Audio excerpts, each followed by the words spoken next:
Ce qui est sidérant à la fin, c'est que ces transformations ne rendent pas les soignants heureux. Je ne sais pas si ça rend les patients heureux, quelquefois non, puisqu'ils attendent aux urgences et ils s'en plaignent, etc. Mais en tout cas, ce que je sens, c'est que tout cela n'a pas apporté de la satisfaction au travail pour les soignants, ce qui donc est probablement une erreur de notre part.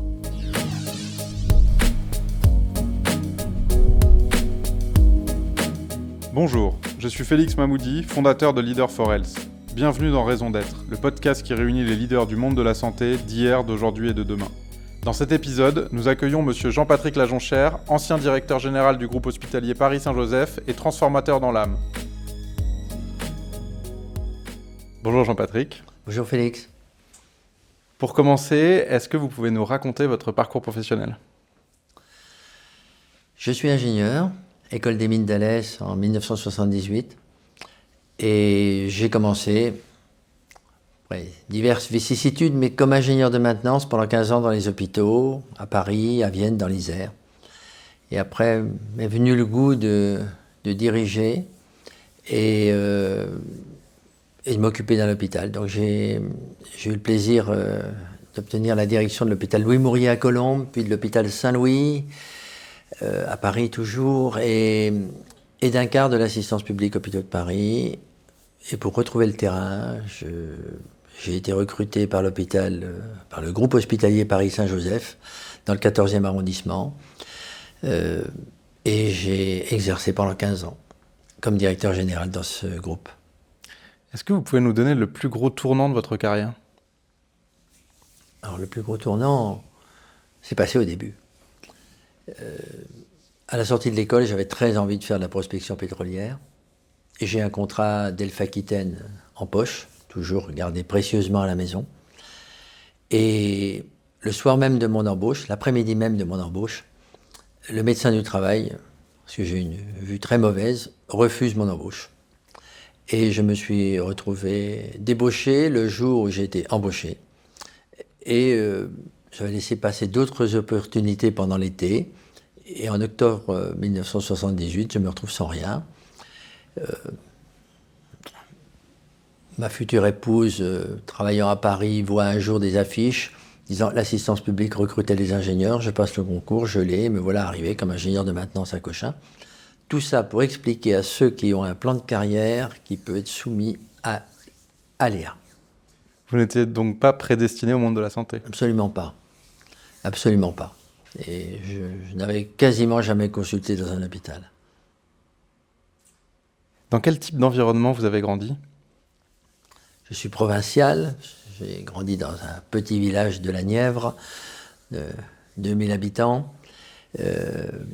Mes grands-parents étaient modestes et j'ai suivi l'école primaire, le collège dans mon village, le lycée à Nevers. Donc je suis d'une origine modeste, mais travailleuse. Alors, vous n'étiez pas destiné au monde de la santé, mais est-ce que vous pouvez nous dire ce que fait de travailler avec pour finalité le patient au bout de la démarche ? Comme, je pense, comme n'importe quel travail, il faut toujours savoir quel est, ça va peut-être énerver des personnes que je parle comme ça, mais il faut le prendre dans un vrai sens opérationnel. Quel est le produit que nous fabriquons ? Ça pourrait être des automobiles, des avions, etc. Chacun avec leurs critères de sécurité, ainsi de suite, leurs critères de pertinence. Dans la santé, c'est le patient. Et nous ne pouvons que penser à cette finalité, nous tous, du brancardier au gardien à la barrière, en passant par le professeur d'université, l'infirmière, l'aide-soignante, etc., les personnels administratifs et les directeurs, nous ne pouvons avoir qu'une seule finalité, c'est le patient.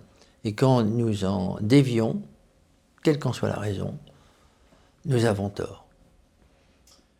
Est-ce que vous pouvez nous dire, pour vous, les plus gros changements qui ont eu lieu pour les patients durant votre expérience? D'abord, il faut rendre hommage à Bernard Kouchner et à ce qu'on appelle les lois Kouchner de 2002, qui affirment les droits des patients. Et c'était important. Ça a changé la transparence dans les dossiers médicaux, ça a changé les rapports. Quelquefois trop.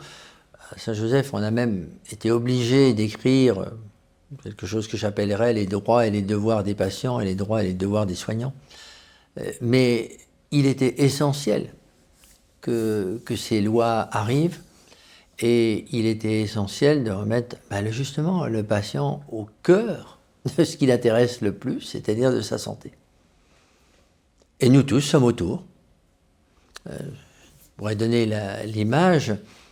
Les musiciens écrivent une partition, ils écrivent une mélodie, et tous les autres sont des arrangeurs de musique, et nous y mettons ce qu'il faut pour que cette mélodie prenne toute son ampleur. Comment vous considérez avoir participé à la transformation du système de santé? Je n'ai quasiment toujours que travaillé au sein d'un hôpital, très, très fugacement au siège de l'assistance publique, hôpitaux de Paris.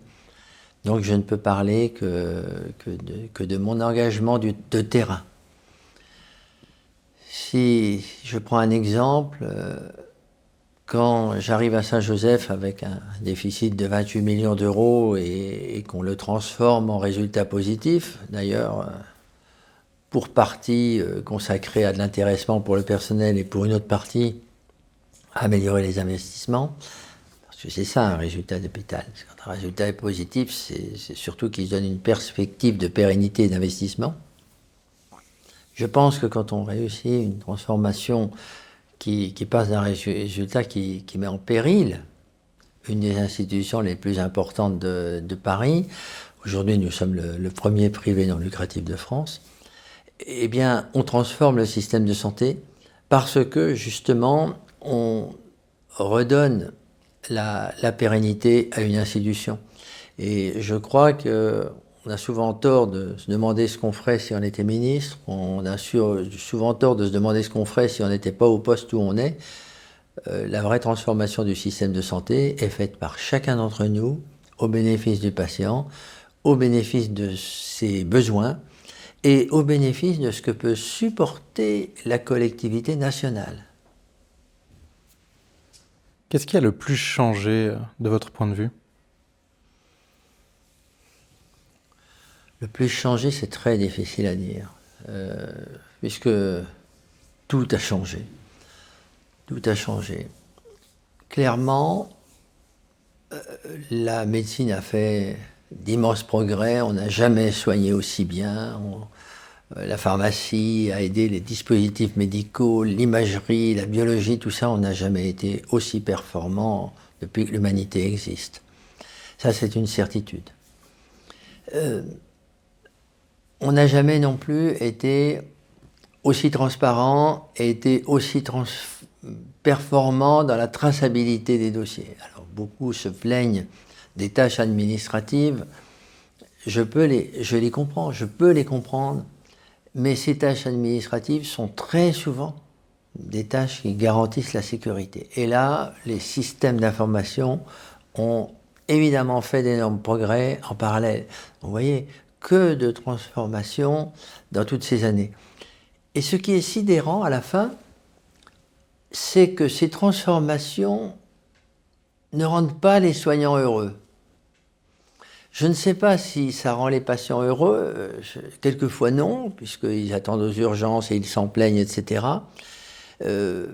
Mais en tout cas, ce que je sens, c'est que tout cela n'a pas apporter de la satisfaction au travail pour les soignants, ce qui donc est probablement une erreur de notre part. Et ce n'est pas une erreur que des gouvernements, c'est une erreur de chacun d'entre nous.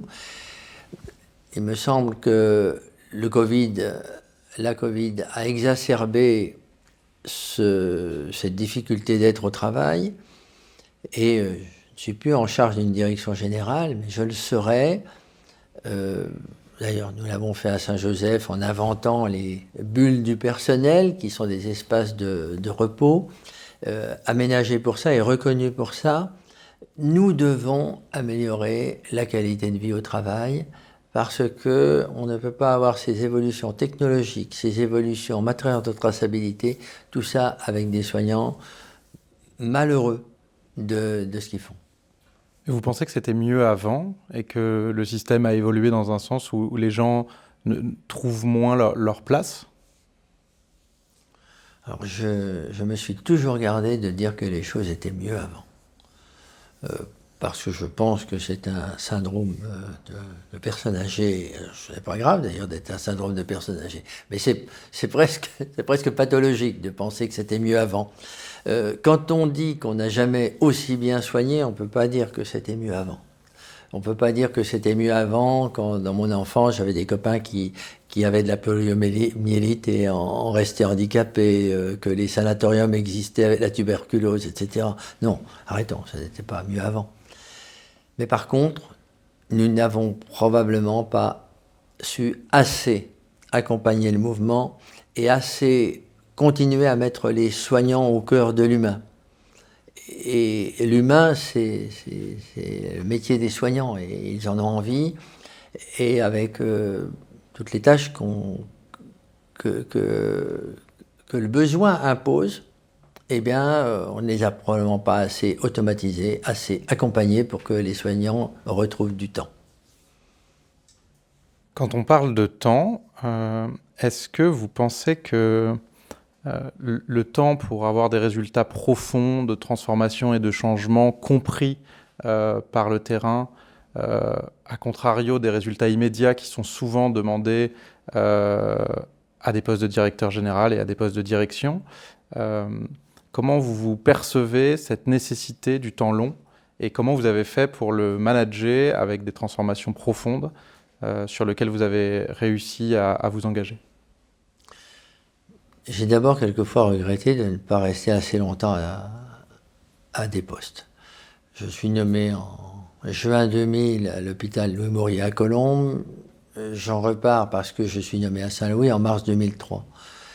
J'ai juste le temps d'expliquer aux gens que j'arrive et que je fais un constat, de leur dire qu'on travaille sur le constat, de commencer à mettre des actions en place et de partir. Ce n'est pas très sérieux. Et alors que c'est courant. Et je pense qu'il pourrait être intéressant de proposer des temps plus longs aux directeurs d'établissements de santé. Je ne sais pas si passer 14 ans à la place de Saint-Joseph, c'est un temps trop long, mais en tout cas, ce qui est certain, c'est qu'au bout d'un certain nombre d'années, 7 ans peut-être, tout ce qui est positif au bilan vous appartient, tout ce qui est négatif vous appartient aussi.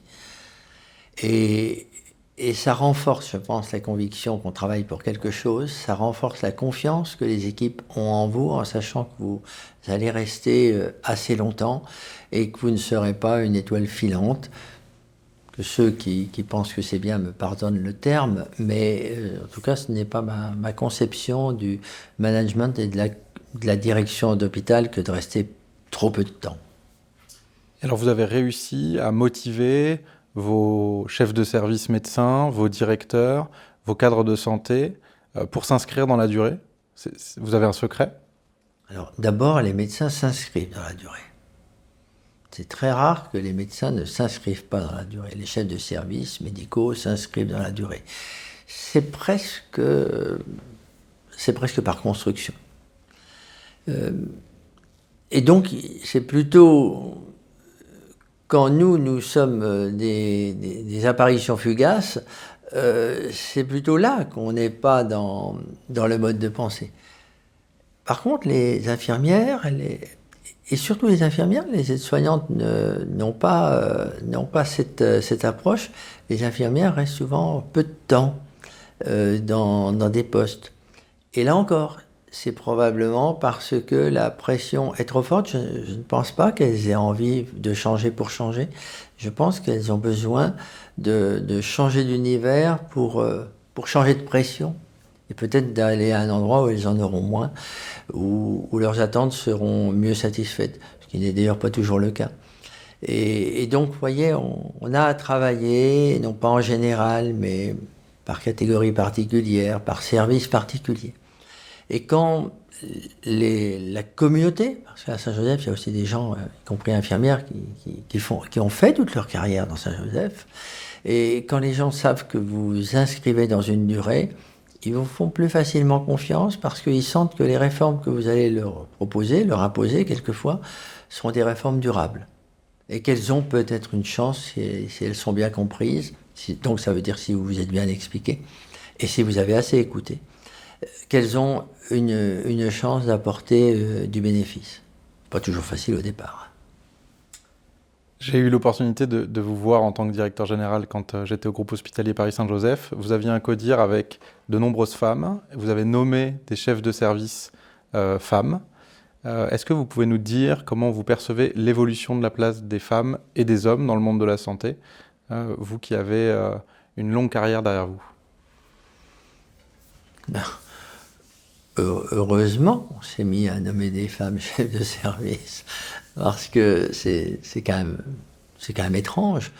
Mais je ne suis pas de ceux qui relisent l'histoire avec l'œil d'aujourd'hui pour savoir si l'histoire d'il y a 30 ans était pertinente. L'histoire d'il y a 30 ans, elle était pertinente avec des yeux d'il y a 30 ans. L'histoire d'aujourd'hui est pertinente avec des yeux d'aujourd'hui. Bon, heureusement, on a donné une autre orientation à l'histoire. Dans un comité de direction donc partagé entre administratifs et médecins, entre hommes, femmes, entre chirurgiens, médecins, etc., vous obtenez une pluralité, une diversité qui vous fait avancer. J'aime bien l'image du rugby où une citation qui disait au rugby, ceux qui jouent du piano et ceux qui les déménagent, c'est un petit peu comme ça dans un comité de direction. Et le top du comité de direction, c'est quand deux médecins ne sont pas d'accord entre eux, ou deux administratifs pas d'accord entre eux, alors que d'habitude, le clivage, il est plutôt médecins d'accord entre eux contre les administratifs ou inversement. Et là, nous étions arrivés à ça. On faisait partie du comité de direction de cet hôpital. Tous les sujets pouvaient y être abordés, y étaient abordés, et on ne disait pas, ça, ce sujet-là appartient, que sais-je, au directeur des opérations, parce que c'est la blanchisserie, et puis c'est bien bon pour lui. Non, les médecins ont un avis sur ces sujets, ils ont un avis parce qu'ils entendent ce qui se dit dans les services, et où ils le vivent. Donc c'est ça, une direction collégiale. Maintenant, quant à ceux qui disent qu'il faudrait 2 directeurs à la tête d'un hôpital, c'est méconnaître, et je vais rester très poli, donc je vais continuer à dire que c'est méconnaître ce que c'est qu'une direction, parce que ce qui distingue le directeur d'un établissement, c'est la responsabilité personnelle qu'il a sur la sécurité, notamment la responsabilité juridique. Elle ne se partage pas à la barre d'un tribunal. On peut pas dire, oui, mais on était 2, c'est pour ça que c'était difficile, ainsi de suite. Ça ne tient pas. Donc, il faut un responsable, et ce responsable doit avoir les clés. On n'a pas dit qu'il devait être idiot. On n'a pas dit qu'il devait être autiste. Le métier d'un directeur, c'est d'écouter, c'est de se faire son opinion en fonction des objectifs qu'il a proposés à son conseil d'administration, etc., se faire son opinion, et une fois l'opinion faite, qu'il sait les inconvénients qu'il va provoquer, les avantages qu'il va apporter, alors de décider parce que c'est son rôle. Mais surtout, le fait d'être seul à décider ne veut pas dire autocrate. Qu'est-ce que pour vous un leader ? Je viens de le décrire. Le leader, c'est d'abord quelqu'un qui sait écouter, qui sait expliquer ses choix sans les dénaturer. C'est très respecté, ça, quand vous savez expliquer vos choix et que vous ne les dénaturez pas. Qui sait expliquer ses choix et qui est une référence professionnelle. D'ailleurs, les médecins le savent bien. Être chef de service en n'étant pas le meilleur chirurgien du service, c'est quand même pas simple. Donc, qui sait être une référence professionnelle, c'est pour ça que je renvoie à la durée, et qui a fait ses preuves dans d'autres endroits. C'est-à-dire qu'on ne doit pas, je pense, arriver trop jeune comme à la tête d'un établissement de santé. Quarantaine d'années, ça me paraît raisonnable, mais il faut avoir donné des preuves d'efficacité dans ses précédents postes. Est-ce que vous vous considérez comme un leader ? Je suis bien obligé d'entendre ce qu'on me dit. C'est d'ailleurs pas déplaisant. Mais derrière le terme de leader, il y a aussi tout ce que ça comporte, c'est-à-dire ça entraîne une responsabilité. Et vous devez aussi prendre soin de votre équipe. Être leader, c'est aussi prendre soin, c'est aussi prendre le temps d'écouter quelqu'un qui vous dit que pour l'instant, il a quelques soucis personnels et qu'il sera peut-être un peu moins présent dans les mois qui viennent parce qu'il a besoin de se retrouver dans sa vie perso, etc. C'est ça aussi être leader. C'est un peu vieux jeu ce que je dis, mais c'est aussi être un peu protecteur. Vous avez été connu pour votre grande force de travail. Est-ce que vous pensez que ça a été une clé dans votre leadership ? Je ne sais pas si c'est une clé dans mon leadership. En tout cas, c'est une nécessité pour moi. Quand vous ne voyez pas grand-chose, vous êtes sur les bancs de l'école, quasiment, mais ça c'était pas conscient. Quand on est à l'école primaire, c'est pas conscient de travailler, c'est même plutôt d'aller jouer qui est conscient. Donc j'avais une maman sur mes épaules qui m'a jamais rien lâché, qui a jamais voulu rien entendre sur le fait que je voyais ou que je voyais pas. Mais vous êtes bien obligé de tout assimiler puisque vous voyez rien au tableau. Donc à la fin, vous finissez par prendre ça comme une habitude. Et d'ailleurs quelque chose est sidérant. C'est que dès que je prépare mal une réunion, dès que je prends les choses un petit peu par-dessus la jambe, ça se passe mal.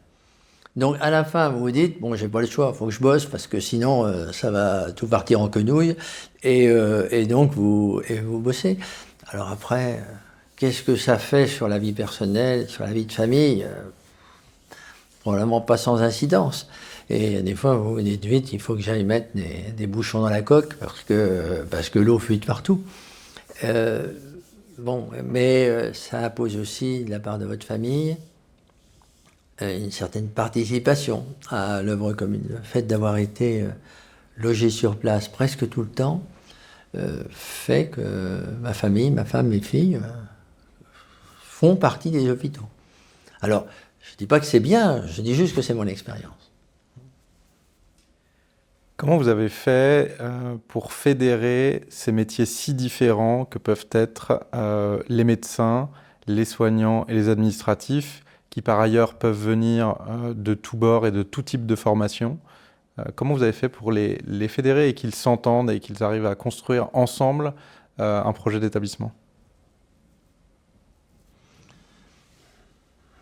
D'abord, je crois qu'il faut leur dire, il faut leur faire comprendre, s'ils le veulent bien, j'y reviendrai peut-être après, qu'on est en train de parler, je le redis, du but de tous, c'est-à-dire d'améliorer la santé des patients. Si jamais ils sentent que vous êtes là que pour faire des résultats financiers, que sais-je, ça va pas marcher. Ça va pas marcher, ils vont juste pas adhérer et ils auront raison. Donc, si les services supports que sont la logistique, que sont les finances, que sont le contrôle de gestion, etc., la DRH, la direction des ressources humaines, si les services supports sont pris pour des billes parce que ils travaillent pour les autres qui ont les métiers nobles, ça va pas marcher non plus. Donc, c'est comment, dans un groupe, vous faites une équipe, vous entretenez le sens du respect, mais il faut donc avoir à chaque fois que des bons pros. On ne respecte pas quelqu'un qui n'est pas un bon professionnel. Donc, c'est aussi dans le recrutement. Nous avons fait chaque année un séminaire stratégique. Au milieu, on faisait des séminaires d'équipe, justement, pour se demander si on travaillait bien en comité de direction, etc. Des fois, on n'a pas été tendre vis-à-vis de moi, en disant que ça partait un peu, ça dérivait, je laissais trop la parole à certains, à certaines, etc., etc. Bon, il faut savoir entendre et puis recaler. Je pense que c'est d'abord de l'écoute. Et du sens. Et du sens. Alors, j'allais presque faire cette interview sans parler une fois de sens, alors que j'en parle 50 000 fois tous les jours. Donc, essayez de donner du sens et de faire en sorte que vous sentiez que ce sens est partagé par tous. L'hôpital est un lieu avec des métiers extrêmement différents. L'organisation du brancardage, la cybersécurité, une intervention au bloc opératoire par un chirurgien. On parle de choses qui n'ont rien à voir les unes avec les autres. Comment vous avez réussi à veiller à la cohérence de toutes ces activités en simultané, leur fiabilité, leur sécurité, avec autant de sujets si différents? Je suis un acharné des tableaux de bord et des objectifs.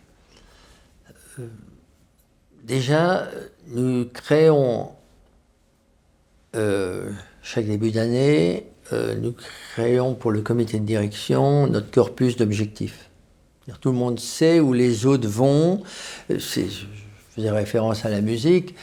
Clairement, une partition d'un violon n'est pas la même que la partition d'un hautbois. Mais simplement, ils savent qu'ils jouent le même morceau. Et c'est assez proche, en définitive. Donc c'est au départ un partage des objectifs, que chacun comprenne les objectifs de chacun, puisse les interroger. Après, vous avez les comités de direction que j'organisais moi chaque semaine. Chaque hôpital a... Je parle de mon exemple, hein, donc je ne dis pas que c'est bien, c'est juste que c'est le mien. Comité de direction chaque semaine. Moi, je voyais régulièrement au mois d'août tous les chefs de service de l'hôpital de façon informelle, pendant 1 heure ou un peu plus, chaque mois d'août. On a le temps et tout, ça peut être sympa, un peu comme là, ça peut être sympa. Et puis quand ils voulaient me voir pour expliciter quelque chose, plus les commissions médicales d'établissement où j'étais et où les autres médecins non chefs de service pouvaient s'exprimer. Vous voyez, c'est beaucoup de temps, mais c'est toujours du partage et de la transparence. On a parlé de tous les mécanismes internes à l'hôpital. Mais l'hôpital s'est ouvert vers un écosystème, vers des tutelles, vers la médecine de ville. Est-ce que vous pouvez nous dire également comment fédérer l'ensemble des acteurs, puisque l'hôpital ne peut pas vivre seul reclus et doit être inclus dans un maillage de territoire? Tous ceux qui se sont interrogés sur l'hôpital et qui ont comparé des industries avec l'hôpital, des services publics, etc., ont conclu tous la même chose, c'est l'animal le plus complexe qui existe. Et parce qu'en fait, c'est comme de l'hôtellerie, mais les personnes qui sont dans les lits sont malades. Bon. C'est comme un avion, mais sauf que là, personne ne connaît les destinations de chacun, mais ils sont dans le même avion. Donc, vous voyez, on pourrait décliner tout ça. C'est une industrie très technologique, avec la cybersécurité, vous l'avez cité, mais il y a aussi toutes les règles de confidentialité des dossiers, etc., etc. Je pourrais ne pas arrêter là-dessus. Et ça, c'est la particularité de l'hôpital. Je voudrais que vous puissiez nous parler du lien avec la médecine de ville et peut-être les associations de patients, parce que l'ouverture de l'hôpital vers l'extérieur est un enjeu aujourd'hui majeur. Qu'est-ce que vous pouvez nous en dire? Fort heureusement, l'hôpital a compris qu'il fallait s'ouvrir sur le monde extérieur. Fort heureusement. Ce qui veut donc dire que les hospitaliers doivent intégrer en fait les besoins des patients quand ils ne sont pas à l'hôpital. Et vous avez parlé des associations. Les associations sont des acteurs clés, notamment pour ce qui est des maladies chroniques, dont fait partie le cancer. Alors, c'est arrivé petit à petit. C'est pas d'un seul coup arrivé en disant tiens, 1er janvier 2015, ouverture sur la vie. Non, ça ne s'est pas passé comme ça. Et donc, nous avons mis en place, par exemple, un comité de liaison avec la ville, où sur les heures de midi, par exemple à Saint-Joseph, des médecins, professionnels de santé, pharmaciens, etc., militants, parce qu'il faut être militant pour quitter votre activité libérale pendant 2 heures, et venir parler avec les hospitaliers. C'est aussi pour eux, c'est nouveau, c'est pas nouveau que pour nous. Mais alors, quelle richesse! Quelle richesse! Et au fond, vous vous rendez compte que ça simplifie l'exercice et surtout que ça simplifie la vie des patients quand on sort une liste de numéros qui répondent et que les professionnels de ville possèdent et qui savent que derrière le numéro de téléphone du service de pneumologie, il y aura quelqu'un pour leur répondre, pour les conseiller et éventuellement pour dire oui, bah écoute, la patiente, tu peux me l'envoyer dès demain matin, je la recevrai en consultation. Vous vous rendez compte que ça change la vie de tout le monde. Bien sûr, c'est une contrainte en plus. Vous êtes un des premiers directeurs à avoir créé une direction du parcours patient avec des fonctions transverses pour coordonner l'ensemble des activités autour du patient. Est-ce que vous pouvez nous expliquer pourquoi vous avez monté ce type de direction ?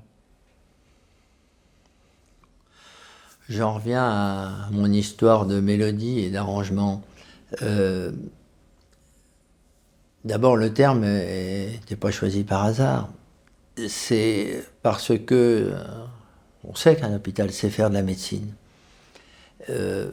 Mais les patients ne ressentent pas que l'acte médical. D'ailleurs, je me demande si on n'a pas inventé le mot patient pour dire qu'il devait attendre. Je le pressens quelque part. Et quand vous collez à des patients 2 attentes avant ou 3 attentes avant de voir le médecin, ça finit par pas devenir sérieux. Et donc, il me semblait nécessaire d'avoir une direction qui soit en charge de la prise en charge hors médecine, je dirais, mais coordonnée avec la médecine pour que la prise en charge soit d'aussi bonne qualité que la médecine est censée l'être. Donc, la direction du patient a ses fonctions de réduction des attentes, de suppression quelquefois des attentes. Nous avons créé, par exemple, grâce à la direction du parcours patient, des bornes interactives qui sont à l'entrée de l'hôpital. Vous saisissez les 3 premières lettres de votre nom, votre date de naissance, ou vous insérez votre carte vitale. On vous demande si vous êtes bien Monsieur la Jonchère, Jean-Patrick, date de naissance. Vous répondez oui. On vous dit que vous avez une consultation ce matin à 8h20 avec le docteur un tel ou une telle. Vous répondez oui. On vous sort un petit ticket où vous avez votre parcours pour aller jusqu'à votre consultation. Et vous n'attendez plus que dans l'attente du médecin. Et vous n'avez pas attendu aux bornes et vous allez directement devant le médecin. Ça, c'est une réussite de la direction du parcours patient et il y en a bien d'autres que je pourrais citer. C'est le parfait enchaînement avec comment vous avez réussi à parvenir à innover, à être le premier à développer certaines idées et à sortir des modèles existants. Comment vous avez réussi à faire ça ? Je vais vous proposer une pirouette. On réussit à innover quand on ne réfléchit pas.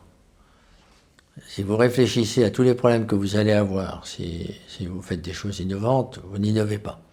Donc, quand nous avons lancé à Saint-Joseph l'opération Zéro Papier, ça a commencé le 25 août 2014, dans le pôle de médecine des spécialités médicales, et que ce lundi ou mardi, je ne sais plus si c'était un lundi ou un mardi, ne sont plus arrivés aucun dossier papier dans les box de consultation. Je dis bien aucun dossier papier dans les box de consultation. On avait numérisé tous les dossiers, on avait fait des bandes de numérisation avec d'ailleurs des enfants du personnel, tous ados, qui étaient venus travailler pendant 2 mois de vacances pour préparer ça. Et les médecins n'étaient pas forcément préparés à l'utilisation du logiciel. Certains étaient plus ou moins à l'aise avec la reconnaissance vocale, etc. Mais il a fallu plonger. Au printemps d'avant, on me disait chaque semaine en comité de direction qu'il fallait reculer d'une semaine parce qu'on n'était pas encore prêt. À la fin, on a fini par choisir une date. Bon, et c'est là où je dis qu'il ne faut pas trop réfléchir. Vous savez bien que ça risquera d'être difficile. Mais il faut plonger. Mais en fait, le plus dur, c'est pas tellement le début de l'innovation. C'est que cette innovation ne revienne pas en arrière. Parce que l'être humain a tendance à ramener un peu des choses innovantes là où il les avait trouvées avant qu'il y ait l'innovation. Et si justement vous n'avez pas vos critères d'évaluation, vos indicateurs qualité, etc., et quantitatifs, eh ben vous vous retrouvez 3 mois ou 4 mois après avec une innovation qui a disparu sous plein de bonnes raisons, et surtout beaucoup de mauvaises, et vous vous retrouvez comme avant l'innovation. Donc par exemple pour Zéro Papier, il a fallu tenir. Et je faisais une visite quelques mois après, vraiment aux alentours du mois de décembre. Je ne sais plus quelle délégation de je ne sais plus quel pays. Et on va en cardiologie. Et donc il parle de ce Zéro Papier. Et il y a un des médecins qui dit, en me regardant, il y a encore beaucoup à faire, mais surtout, ne nous l'enlevez plus. Donc ça veut dire qu'en un peu plus de 3 mois, on avait encore des progrès à faire, des progrès d'ailleurs qui étaient tous extrêmement pragmatiques. On était capable d'éditer un compte-rendu avec la moitié d'un tableau de biologie sur une feuille et puis la moitié sur l'autre. Et ben, faire en sorte que tout ça s'édite sur la même feuille, ça paraît peut-être pas grand-chose, mais c'était quand même un sacré challenge à chaque fois. Donc c'est tous ces détails qui ont rendu l'innovation pertinente. Donc l'innovation, oui, mais il faut qu'elle soit proche du terrain. Et la première fois que j'ai parlé de Zéro Papier, il y a un médecin qui m'a répondu, avant de faire tout ça, là, vous pourriez pas nous changer nos ordinateurs pour qu'ils aient un temps de réponse normal? J'ai compris que si on n'avait pas réglé tous les sujets qui étaient des irritants, avant de lancer la grande innovation ne passerait pas. On vous connaît beaucoup pour vos grandes réussites, vos grands succès. Moi, j'ai envie de vous demander, quel a été votre plus gros échec ? Le 1er janvier 2020, l'hôpital Saint-Joseph intègre l'hôpital Marie-Lannelongue, qui avait des difficultés financières dont beaucoup ne se rendaient pas compte à Marie-Lannelongue, mais qui ne pouvait plus supporter longtemps des déficits récurrents, un hôpital en très mauvais état qui nécessitait une reconstruction, etc. Non, l'hôpital ne pouvait plus vivre tout seul. Il faut être clair, ça n'a fait plaisir à personne là-bas. Et j'ai essayé d'appliquer des méthodes qui avaient réussi à Louis Mourier, à Saint-Louis, à Saint-Joseph, à Marie-Lannelongue. Et ça n'a pas marché. Donc j'ai probablement pas su comprendre, pas su m'expliquer, etc. Il faut partir du fait que c'est soi-même qui pose un problème, même si on n'en est pas totalement persuadé. Mais partons de cette idée. Et j'ai dû adapter mon management, revenir un peu à des basiques qui ne m'étaient pas familiers. Par exemple, dire ça sera juste comme ça, puisque ça ne sert à rien d'en débattre et que vous dites que c'est au directeur de décider, il va décider, puisque vous ne souhaitez pas améliorer vous-même la décision. Bon, donc ça a été quelque chose qui m'a tracassé, qui me tracasse encore, en me demandant qu'est-ce que j'ai raté pour que ce soit un peu autrement. Ce qui ne nous a d'ailleurs rien empêché de faire. Ça, c'est aussi une grande leçon. D'ailleurs, on a fait aussi Zéro Papier à Marie-Lannelongue, on a aussi restructuré le parcours patient. Tout le monde trouvait normal que les patients attendent à 8h du matin, tous en randonnion dans une salle d'attente, alors qu'on avait fait les bornes à Saint-Joseph. Bon, voilà, donc on a réussi, on a regroupé la biologie, etc. On a réussi à faire des transformations quand même si je pas complètement satisfait de la forme avec laquelle on les a faites. Il y a des moments où vous êtes senti seul ? De base, un directeur, c'est toujours seul. C'est fait pour ça. Oui, ça arrive souvent. Mais par contre, il y a des moments où je me suis senti très entouré. Et ces moments, par exemple, c'était le lundi soir du comité de direction. Même quand il y avait des débats, même quand c'était un peu chaud, j'ai toujours senti un gros appui du comité de direction et très très souvent, je rentrais chez moi 21h, 21h30. Alors tout le monde savait d'ailleurs dans les familles que le lundi soir, il fallait compter sur personne du comité de direction. Hein. Bon. Mais très souvent, je suis rentré très heureux parce que en partant sur tel sujet d'un point A, je pensais qu'on irait à un point B. C'était pas exactement le point B où on est arrivé, c'est presque le point B. Mais surtout, on a amélioré le parcours, on a amélioré la forme. Et ça, c'est fantastique. Donc, vous êtes seul par construction, mais si vous êtes seul et soutenu, c'est pas la même chose. Et donc, votre plus grosse fierté? J'ai du mal à parler de fierté.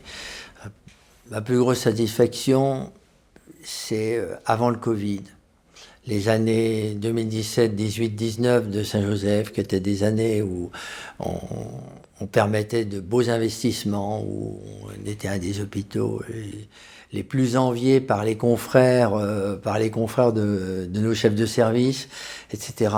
C'est aussi que certains de nos chefs de service non universitaires et présider des sociétés savantes grâce à la réputation, à la leur bien sûr, mais aussi grâce à la réputation de l'établissement et organiser des réunions de leur société savante à Saint-Joseph.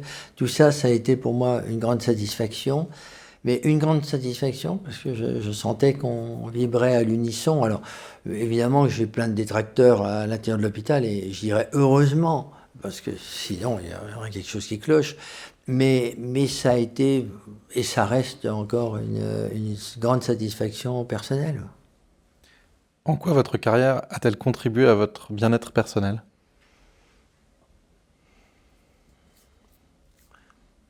Il me semble qu'il est difficile qu'un des deux côtés, alors je suis d'une génération où le travail est important, où souvent on le faisait passer devant la vie de famille, ça sera peut-être pas audible par nos auditeurs justement. Mais moi je suis pour essayer d'harmoniser les deux systèmes. Il y a une interface, il faut un peu parler de sa vie personnelle au travail, il faut un peu parler de son travail dans la vie personnelle, mais il faut garder les deux en équilibre. Quand l'un des deux cloche, ça rejaillit sur l'autre monde, je dirais, fatalement. Les clés de motivation pour garder un rythme élevé sur la longueur, avec ce que demande comme effort le fait d'être directeur général? Alors, on pourrait poser cette question aux médecins. Je trouve ça incroyablement contraignant, mais c'est sûrement pas le bon mot, mais exigeant. Quand vous êtes médecin, quand vous êtes chirurgien, parlons entre guillemets pour le grand public des chirurgiens. C'est pas parce que pendant 15 ans, vous avez correctement opéré, vous avez eu des réussites, vous êtes un des meilleurs chirurgiens de la place de Paris, que vous pouvez pas rater votre prochaine intervention. Le passé ne justifie rien pour les médecins. Et il ne peut rien justifier pour ceux qui travaillent dans un hôpital non plus, parce que pourquoi est-ce qu'on serait moins exigeant avec un directeur, que sais-je, tel ou tel personnel de l'hôpital, qu'on l'est avec un chirurgien? Je l'ai souvent, quand j'étais ingénieur, expliqué à mes services techniques, en disant arrêtez de considérer que vous pouvez faire, excusez-moi, des conneries. Est-ce que si un chirurgien vous donne cette explication, pour vous ou pour quelqu'un de votre famille, vous allez admettre l'explication? Non, bien sûr. Eh bien, nous travaillons pour eux, et donc nous devons avoir le même niveau d'exigence. Et je pense que c'est ça qui doit nous inspirer. Nous ne pouvons pas avoir un niveau d'exigence comme directeur qui soit plus bas que celui que nous demandons à un chirurgien ou à un médecin. Est-ce que vous avez des clés sur le physique, le mental, l'émotionnel, qui vous ont permis de continuer à être performant toutes ces années? Je crois que je lâche jamais rien. Mais faut le trouver dans ma cour d'école primaire, quoi. Je pouvais rien lâcher. Donc c'est pas réfléchi, mais je pense que je lâche jamais rien. Par contre, j'essaie c'est pas ce que... Je lirai aucun des réseaux sociaux, aucun des deux choses qui sera publié sur le podcast parce que c'est pas non plus tellement ma génération. Mais donc on pourra sûrement dire que c'est pas du tout ce que je suis en train de vous raconter, ma vraie personnalité. Mais j'essaie aussi d'être gentil. Et j'ai toujours essayé, quand j'étais extrêmement exigeant, pour moi, pour les autres, d'être aussi gentil qu'exigeant. C'est-à-dire exigeant, mais pas insensible. Mais enfin voilà, si ça se trouve, c'est pas du tout ce qu'on ressent. Est-ce que vous avez dû faire des sacrifices? Oui, on en fait toujours des sacrifices, et j'en ai probablement fait. J'espère que j'en ai pas trop demandé à ma famille. À la fin, donc à 68 ans, le seul truc dont je suis capable de parler, c'est que je ne sais pas trop faire grand chose d'autre que travailler. Donc c'est probablement un sacrifice parce que, à part voyager quand vous m'expliquez que je vais mettre le pied dans un avion, là, vous savez que je suis vraiment en état de béatitude extrême, donc j'adore voyager. Mais j'ai pas tellement de hobby à part les voyages.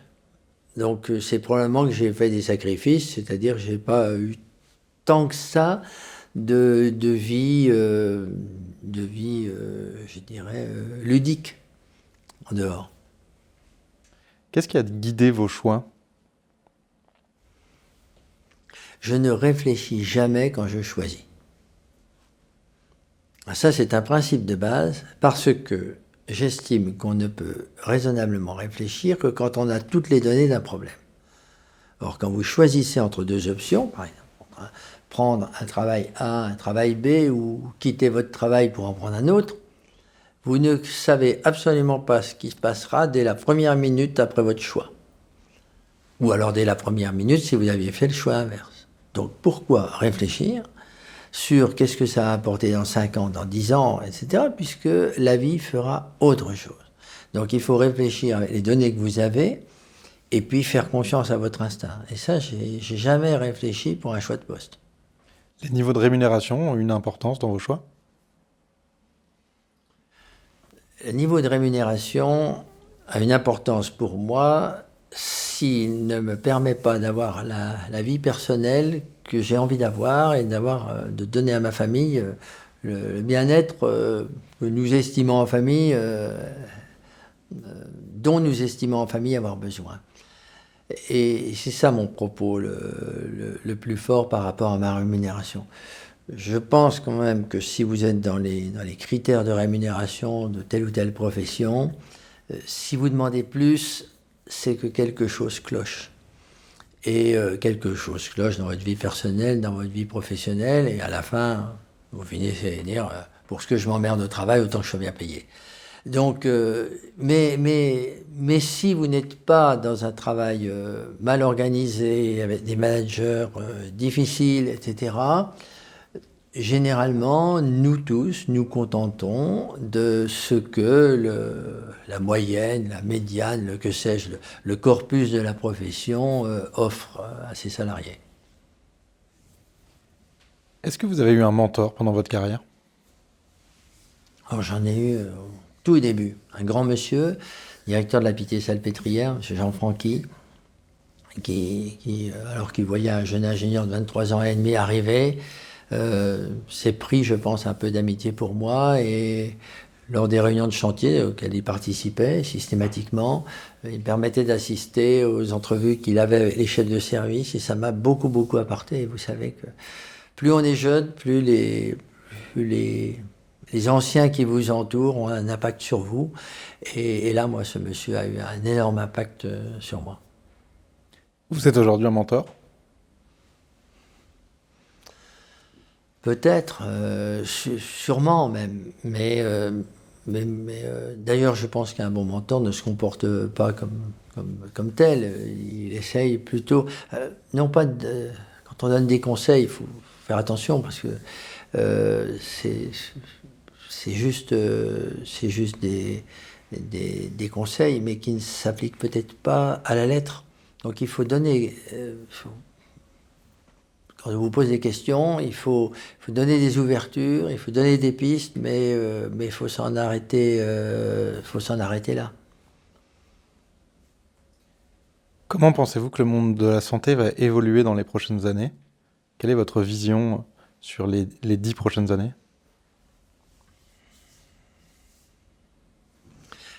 Les sociétés occidentales ont déjà à faire face et continueront à avoir à faire face aux défis économiques. Comment est-ce qu'elles vont arriver à embarquer l'industrie du médicament dans cette logique, je n'en sais rien. Comment est-ce qu'on évitera la paupérisation? Vous voyez bien qu'on a encore beaucoup de problèmes à régler pour le grand âge, par exemple, qui ne sont pas que des problèmes de santé, qui sont des problèmes de prise en charge. Donc la société va être aux prises à ces difficultés-là. Je pense que nous avons, au niveau des hôpitaux, à encore progresser sur comment dirais-je, sur ménager nos dépenses, ménager nos énergies. Il faut pour cela aussi que les professionnels que sont les médecins arrivent à organiser la délégation de tâches. Il faut que ce soit plutôt des groupes de professionnels qui organisent des prises en charge, que des médecins d'à côté, etc., etc. Mais le défi majeur va être le défi économique pour garantir le haut niveau de santé auquel nous sommes parvenus. Après, pessimisme, optimisme, c'est une vision du monde. Je pense qu'on a toujours réussi à franchir ces défis ou d'autres défis dans le passé et qu'on arrivera aussi à franchir celui-là. Et vous attendez quelque chose de particulier de la nouvelle génération qui va arriver en poste ou qui est déjà en action aujourd'hui? Je pense plutôt que c'est à la nouvelle génération d'attendre quelque chose d'elle-même. Et ce que j'aimerais qu'il se fasse comme idée, c'est l'idée de métiers au pluriel qui sont de beaux métiers. C'est sûrement très sympa de fabriquer des télés, mais enfin, ça n'a pas le même sens. Donc ce sont de beaux métiers. Pour le coup, ce sont de beaux métiers. C'est à la nouvelle génération peut-être de corriger nos défauts. Il y en aura d'autres, mais peut-être de corriger nos défauts, c'est-à-dire de renvoyer du bien-être au travail. C'est d'y trouver elle-même du bien-être au travail. C'est peut-être un petit peu de changer de paradigme, ne pas tomber dans notre excès où on ne comptait pas nos heures. Et j'en tire pas fierté, hein, mais c'était vrai. Mais peut-être aussi se dire que le curseur vie de famille, vie professionnelle peut être variable, et en tout cas dans le temps, et de le respecter. Mais surtout de se consacrer aux patients, parce que les patients sont toujours plus mal que nous, hein, même quand on se plaint. Est-ce que la formation des professionnels de santé doit pour vous évoluer? La formation évolue toujours, donc oui, elle va évoluer. Elle va évoluer, mais ce que j'aimerais, moi, c'est que la formation de tous les professionnels de santé fasse, j'espère bien m'expliquer, fasse un tout petit peu moins rêver dans les écoles pour que l'écart soit pas trop important entre l'école et la vraie vie. Parce que la vraie vie, c'est la vraie vie. Et quand on enseigne quelque chose qui ne soit pas exactement conforme à la vraie vie, ben, au fond, c'est pas la faute à la vraie vie. C'est plutôt parce que l'enseignement doit être plus proche de la vie réelle. Et je crois que le gap est trop important. Quand les jeunes ont eu un enseignement et qu'ils arrivent dans la vie réelle, le gap est tellement important que ça fait une énorme désillusion.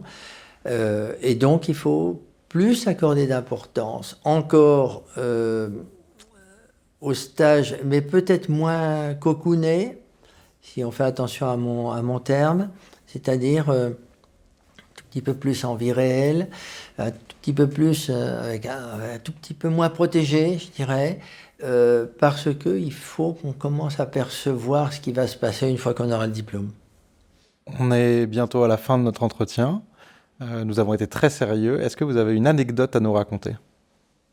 J'étais à l'hôpital Saint-Louis, et l'hôpital Saint-Louis, un hôpital construit par Henri IV, 1607, et on avait 12 monuments historiques à l'intérieur, dont la salle de garde. Et dans les combles de la salle de garde, il y avait... d'abord, il y avait des chambres de la salle de garde dont on ne savait pas exactement qui les occupait, et en plus, après, il y avait des combles dans lesquels nous n'étions pas allés depuis quelque temps. On me dit qu'il y a des sous-locations organisées par l'économe des internes en salle de garde. On est en 2003-2004, hein, donc il y a prescription maintenant. Donc je décide d'y mettre bon ordre, je vois l'économe, je lui explique que ça suffit maintenant, et que en fait on va ne garder que les internes de l'hôpital qui occupent des chambres de la salle de garde. Il m'explique qu'il n'y en a plus.